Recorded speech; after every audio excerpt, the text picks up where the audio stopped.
네, 안녕하세요, 여러분.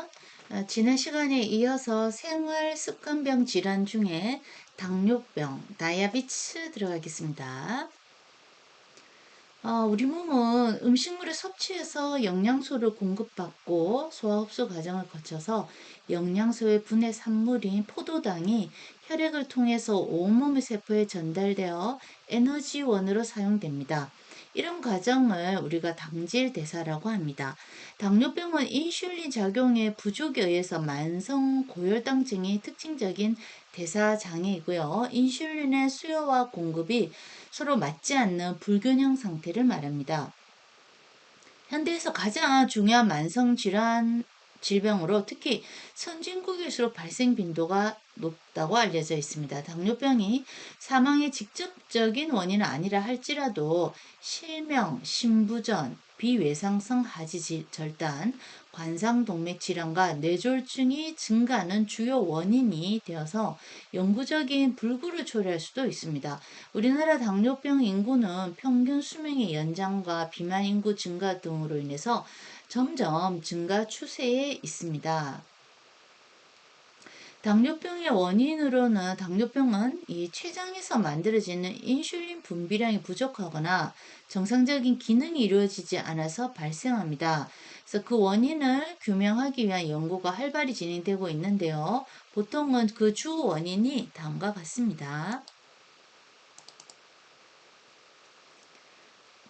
네, 유전적 요인도 크게 자리합니다. 그래서 원인 중에서 가장 큰 가능성을 갖고 있는데요. 그림에 보듯이 부모가 당뇨병을 두 분 다 앓고 계시면 그 자녀가 당뇨병이 유전될 확률이 50%라고 할 수 있겠습니다. 또 부모 중에 한 분이 당뇨병이시고 한 분이 정상인 경우에는 자녀에게 약 2, 30%의 유전 확률이 내려오고 있습니다. 운동 부족도 한몫하고 있고요. 이 생활 습관병의 원인으로 동맥경화를 일으키기도 하겠죠. 당질과 지방을 지나치게 섭취하는 식생활도 문제가 됩니다. 인슐린과 글루카곤, 내하수체 등의 호르몬 이상도 문제가 되고 이뇨제와 경구용 피임약 등도 장기간 복용할 때 당뇨병의 원인이 될 수 있겠습니다. 네, 인슐린의 그 기전으로는 음식물 소화 과정을 한번 보시면 되겠네요. 포도당이 세포로 들어가서 에너지원으로 쓰이기 위해서는 인슐린이 필요한데요. 만약 이와 같은 과정 중에서 몸에 인슐린이 없거나 분비가 적거나 부적절하게 사용하면 이 혈액 속의 포도당 농도가 정상 범위를 유지하지 못하게 되어서 여러 가지 증상을 일으키게 됩니다. 그래서 첫 번째 그림에 보시면요, 이제 음식물이 들어오고 있죠. 그래서 음식물이 이 소화관에 흡수가 됩니다. 두 번째 그림에서는요, 탄수화물을 포도당으로 바꿔주고 췌장에서 인슐린을 만드는 역할을 합니다. 세 번째 보시면요, 포도당이 혈관을 따라서 세포로 이동하고 있습니다. 끝으로 인슐린이 혈관 속에 포도당을 이 세포로 들어가도록 도와주는 역할을 하고 있죠.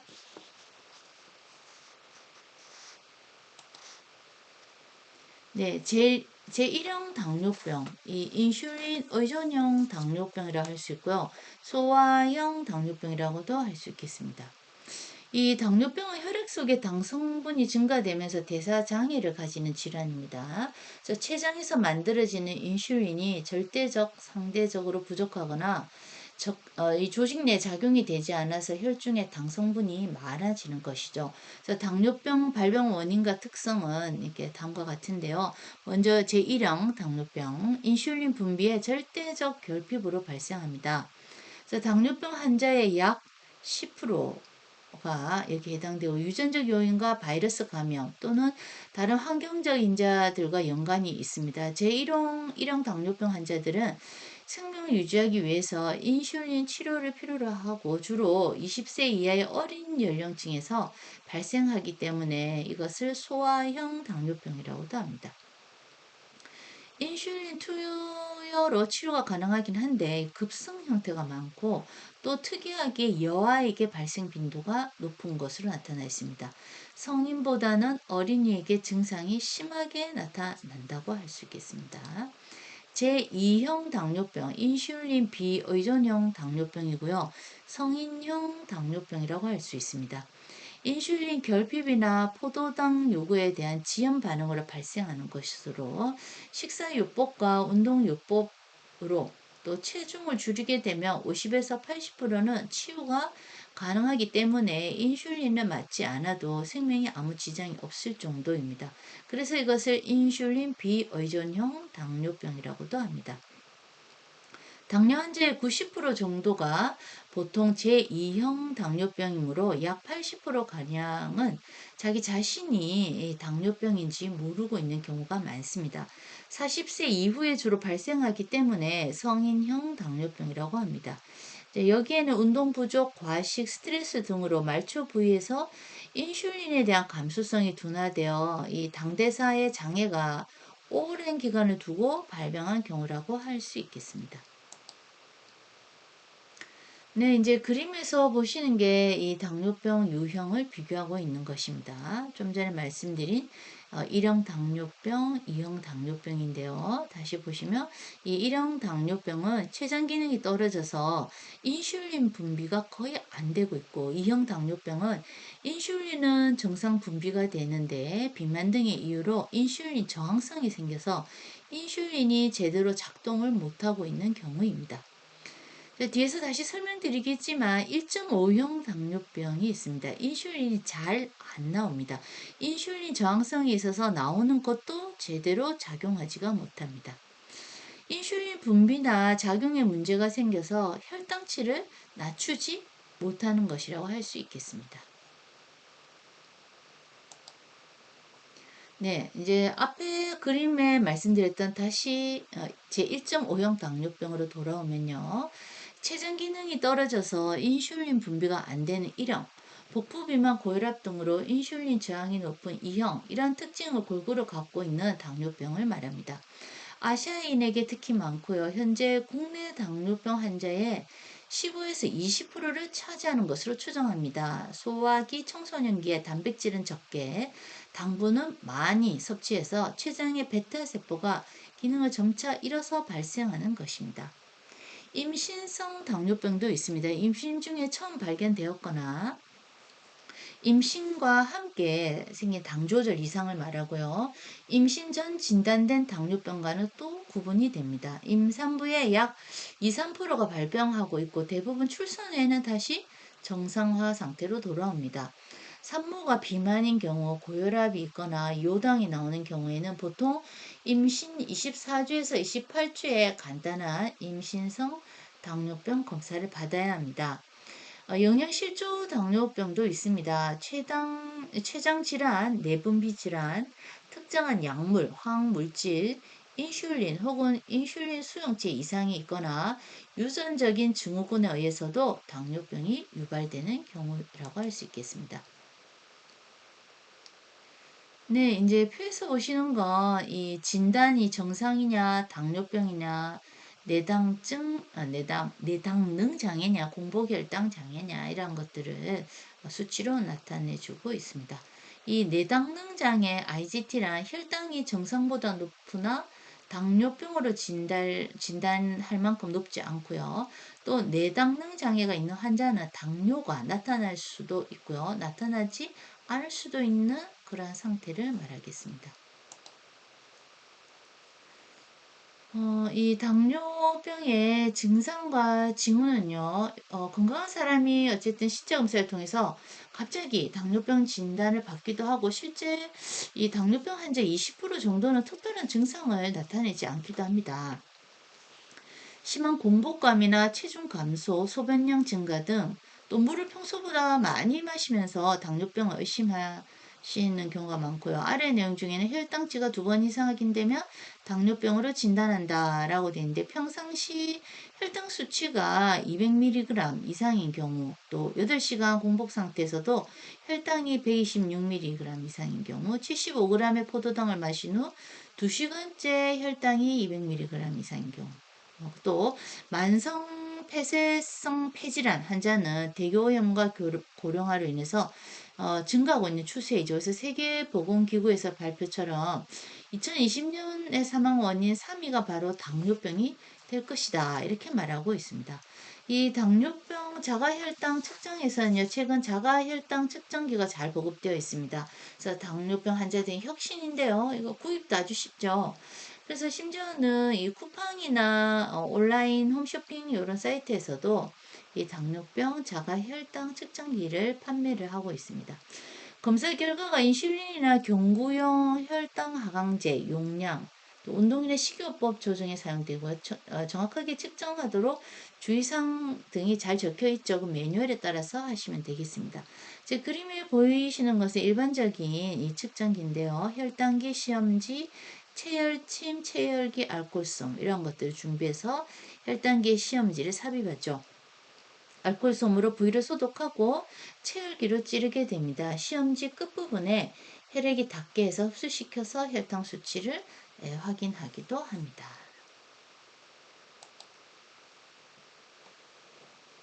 네, 여기 이제 우리가 당뇨병 급성 합병증과 응급처치에 대해서도 좀 알 필요가 있는데요. 이 당뇨병의 치료 목표는 당뇨병 질행을 정지시킴과 동시에 당뇨병에 빈발하고 있는 이 합병증 발생이나 이런 것들 예방하는 데 있고요. 또 우선 체중 조절이나 식이요법을 먼저 실시해야 하고 그것으로 충분히 조절할 수 없다. 그럴 경우에는 인슐린 요법이나 내복약 등을 실시하게 됩니다. 우리 당뇨성 케톤산증이라고 있는데요. 고혈당은 혈액 내 당분이 140mg 이상의 상태로 혈액 내 비정상적인 고농도 당의 존재를 의미하고요. 포도당은 세포 내로 들어가지 못하고 혈액 내에 축적하게 됩니다. 이러한 원인은 인슐린 주사를 맞지 않았거나 용량 또는 적게 맞았을 때, 또 호흡기계, 비뇨기계, 위장염 이런 감염이 있을 때, 임신, 외상, 수술 불안 등 정서적, 신체적 스트레스 등이 있을 때, 제1형 당뇨병에서 주로 발생하는 증상이고요. 2에서 48시간 동안 점차적으로 진행되고 즉각 치료하지 않는다. 이럴 경우는 혼수 상태에 빠지고 사망까지 이를 수도 있습니다. 그 증상으로는 다뇨증, 다갈증, 다식증에서 우리가 3다라고 하는데요. 평소보다 소변을 자주 보고 자주 갈증이 생기고 아무리 많이 먹어도 허기지고 살이 찌지 않고 이러면은 당뇨라고 의심해 볼 수 있겠습니다. 그래서 빈맥, 빠르고 깊은 호흡, 이런 것들이 있고요. 혈압이 하강하면서 점차적인 의식 수준이 저하되기도 하고요. 오심, 구토, 설사, 복통, 발열 등이 발생하고 이때 따뜻하고 건조하며 또 피부가 빨갛게 달아오르기도 합니다. 네. 네, 다음은 이게 고혈당 혼수 상태인데요. 이것을 우리가 비케톤성 고삼투압성 혼수라고도 합니다. 혈액 속의 포도당 농도가 600mg 이상으로 아주 높은 상태를 말합니다. 인슐린이 부족한 게 아니라 인슐린 자체가 몸 안에서 생산돼도 작용을 아예 못합니다. 그래서 인슐린 저항성으로 발생하는데요. 주로 나이가 많은 제2형 당뇨병 환자에서 발생하는 이게 급성합병증이 있습니다. 심하면은 혼수와 경련 증상이 일어나고 사망률이 50% 이상이기 때문에 매우 위험합니다. 원인은요, 과식, 당류를 과다 섭취 시에 발생하고요. 인슐린 병행 시에 적절한 양을 사용하지 않는 경우, 또 심한 질병이 있거나 스트레스, 또 운동이나 활동을 거의 하지 않고, 또 감염의 원인이 되기도 합니다. 그 증상으로는 두통이 있고요. 잦은 배뇨, 탈수 증상이 있습니다. 구토나 설사, 복통, 공복감이 동반되고요. 흐릿한 시야, 갈증. 이 흐릿한 시야랑 거의 앞이 잘 보이지 않아서 걸어다니기 힘들 정도입니다. 심할 경우에는 혼수 상태에 빠지고 쇼크 증세도 있고요. 신기능 장애가 옵니다. 네, 고혈당 환자의 응급처치 주의하셔야 되는데요. 이 고혈당성 환자에게는 빠른 회복은 보기 어렵습니다. 그래서 처음부터 정확히 치료할 경우에 성공적인 결과를 가져올 수가 있습니다. 고혈당 환자의 응급처치는요, 기도 유지와 호흡 확인, 산소 공급을 우선 실시합니다. 의식이 없을 경우에는 구토에 대비해서 고개를 옆으로 돌려줍니다. 혈당 측정기로 혈당을 검사합니다. 의식이 있고 구토 증상이 없다면 탈수를 막기 위해서 충분한 수분을 공급합니다. 가능한 경우 심장 모니터링 및 활력 징후를 수시로 확인합니다. 그리고 병원으로 빠르게 이송합니다. 고혈당 환자 응급처치 시 주의사항은요, 의식이 없는 경우에 절대 먹을 것이나 마실 것을 주어서는 안 됩니다. 탈수 증상이 있을 경우에 이 위험 예방을 위해서 목이 마르지 않을 정도로 수분을 공급합니다. 이 혀를 적셔주는 정도가 좋겠습니다. 이때는 물론 의식이 있는 상태여야 합니다. 아예 의식이 없다, 숨을 못 쉰다 할 경우는 또 예외입니다. 심한 구토나 설사를 할 경우에는 몸 안에 염분까지도 부족할 수 있습니다. 그래서 오히려 소금물을 약간 타주는 것이 좋습니다. 혈당 검사로 혈당이 높다고 무조건 인슐린을 투여해서는 안 됩니다. 또 이 부분은 닥터의 역할이기도 합니다. 저혈당증일 경우입니다. 이 혈액 속에 포도당 농도가 비정상적으로 낮은 상태로 60mg 이하일 때 나타나기 시작하는데요. 이 저혈당은 인슐린 주사 후에도 5에서 10분 후, 포도당 소모 후에는 30에서 60분 이내에 빨리 나타나기 때문에 매우 위험한 상태입니다. 그래서 즉시 병원 이송해야 하고요. 그 원인은 인슐린이나 혈당 강화제 과다 사용했다든지, 식사를 아예 거르거나 아예 늦게 했다든지, 또 설사나 구토, 평소보다 운동량이 많은 경우, 과도한 음주나 당 섭취 증가 없이 음주를 했을 경우, 또 췌장에 종양이 발생했을 경우입니다. 그 증상은요, 약하고 빠른 맥박입니다. 차고 습한 피부 나타날 수 있고요. 공복감과 두통, 현기증, 피로감이 있습니다. 오한이나 식은땀이 나고요. 불안감으로 안절부절 못합니다. 그리고 알코올에 취한 것 같은 외양이 보이고요. 입술이나 혀 주위가 무감각해지기도 합니다. 아무런 이유 없이 기분이나 행동 변화가 나타나고 심한 경우는 혼수 상태에 빠지고 경련이 일어납니다. 저혈당 환자의 응급처치는요, 먼저 기도 유지와 호흡 확인을 하고 산소 공급도 실시합니다. 혈당 측정기로 혈당을 검사합니다. 환자의 식사 여부를 확인하고 의식이 있는 경우에는 설탕, 꿀, 과일 시럽, 음료수에는 오렌지 주스, 초콜릿 등을 먹입니다. 의식이 없는 경우에는 아무것도 먹이지 않고 신속히 병원으로 이송합니다. 저혈당 환자 응급처치 시 주의사항은요, 의식이 있는 환자에게 구강으로 이 당분을 섭취시킬 경우에는 기도 유지에 주의해야 합니다. 심한 경우에는 45분에서 60분 이내에 치료하지 않으면 바로 뇌손상을 일으키기도 합니다. 약 복용, 식사 이런 시간을 평소에 잘 지켜야 되고 혈당 검사에 따라서 약의 용량도 잘 조절해야 합니다. 긴급 시에는 사용할 당분을 항상 준비하셔야 되는데 이때는 보통 사탕이나 각설탕을 휴대하는 것이 좋습니다. 예, 이 당뇨병의 만성 합병증을 나타내는 그림입니다.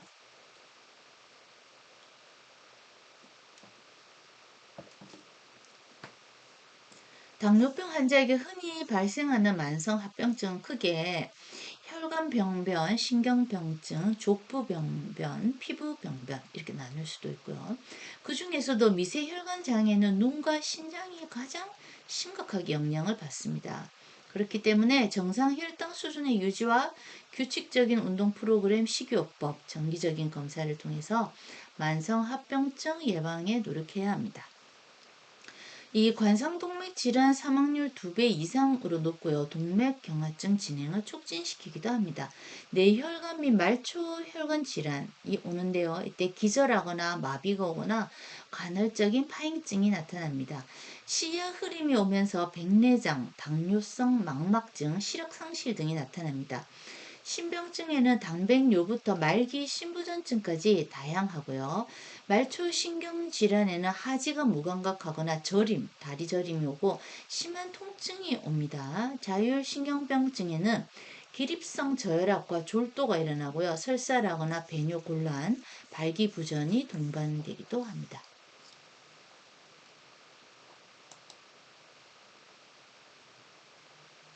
예.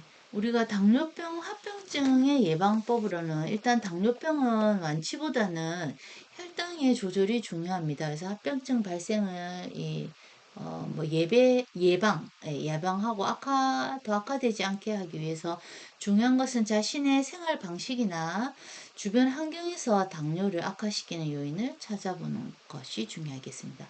그래서 당뇨병에 대한 정확한 이해와 잘못된 생활 습관을 바로 잡아서 당뇨병을 관리하는 것이 당뇨로부터 오는 합병증을 미리 예방한다 할 수 있겠습니다. 그림에는 인슐린 치료 시 주의사항이 나타나 있습니다. 철저한 식이요법을 계속 유지하고요. 저혈당 및 고혈당 등 합병증에 대해서 잘 이해하고 있어야 되겠습니다. 저혈당 증상에는요, 현기증이 오고 의식장애나 식은땀이 납니다. 이것이 나타나면 즉시 당분 섭취나 포도당 주사 등 응급처치를 시행하는 것이 좋습니다. 당뇨 초기 증세와 당뇨 중기 증세, 당뇨 말기 증세로 나누어서 그림이 나타나 있는데요. 이것은 지금 당뇨병 환자 발입니다. 그래서 이런 당뇨병 환자 발 관리법은 이렇습니다. 일단 금연해야 합니다. 그리고 발을 습하지 않도록 말리고 실내에서도 실내화나 양말을 신습니다. 꽉 끼는 신발을 신지 않고 신발 안에 이물질이 있으면 즉시 제거하셔야 됩니다. 뜨거운 물이나 물건에 데이지 않도록 하고 상처가 생기지 않도록 해야 합니다. 상처나 굳은 살, 물집, 티눈, 사마귀 등 함부로 뜯지 않고 병원으로 이송해 가는 것이 더 좋습니다. 당뇨병 합병증 예방을 위한 주의사항은요. 규칙적인 식사와 생활습관을 가집니다. 약물치료는 체중 조절, 운동요법과 식이요법을 병행해서 사용하고요. 음주와 흡연을 삼가해야 합니다. 충분한 수면과 안정을 취해야 하고요. 규칙적으로 체중과 혈당 검사를 시행해서 정기적으로 담당 의사에게 상담이나 진찰을 받는 것이 좋습니다. 예. 다음 그림은 참고하시고요.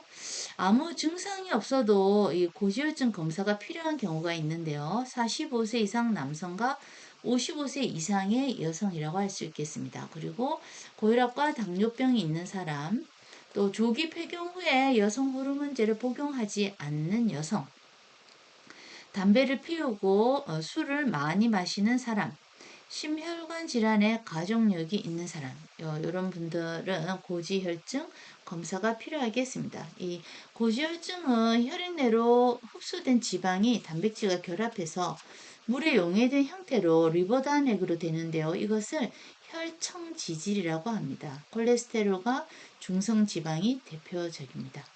고지혈증은 어떤 증상이 나타나는 것이 아니라 이 혈청 지질이 과도하게 증가한 상태입니다. 이것들이 혈소판 응집 기능 항진, 혈소판 응고 시간 단축 등에 의해서 영향을 미치기 때문에 혈액의 끈적임 정도가 상승하게 돼서 혈관의 변화 및 폐쇄 등이 진행되는 침묵의 질병이라고도 부릅니다.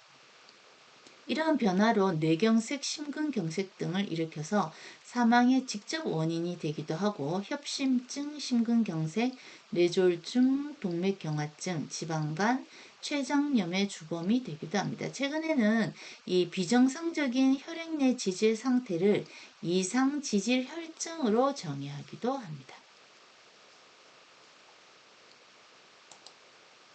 네, 고지혈증 증상에는 혈액 속의 콜레스테롤이나 이 중성 지방이 증가되어서 대부분 사람은 아무런 증상이 없고 일상생활에 지장도 없습니다. 그렇지만 고지혈증이 오랫동안 지속되어서 혈관에 동맥경화, 심혈관 질환, 뇌혈관 질환 등 합병증이 발생하면 그와 연관된 증상이 나타날 수도 있습니다. 이 고지혈증이나 합병증을 효과적으로 예방하고 관리하기 위해서는 고지혈증을 조기에 발견하는 것이 무엇보다 중요하겠죠. 그래서 예방이 최선의 길이기도 합니다. 고지혈증 환자는 발생한 합병증에 따라서 다양한 임상 증상이 나타납니다. 그래서 눈꺼풀 가장자리에 시점이 노랗게 튀어나오는 황색 판종이 있기도 하고요. 또 각막 가장자리에 흰태가 발생이 납니다. 손바닥에는 노랗게 줄무늬가 생기거나 손등이나 무릎에 노란색 두드러기가 나타납니다. 그리고 아킬레스건이나 팔꿈치에 압박받은 부위에 황색 종이 나타납니다.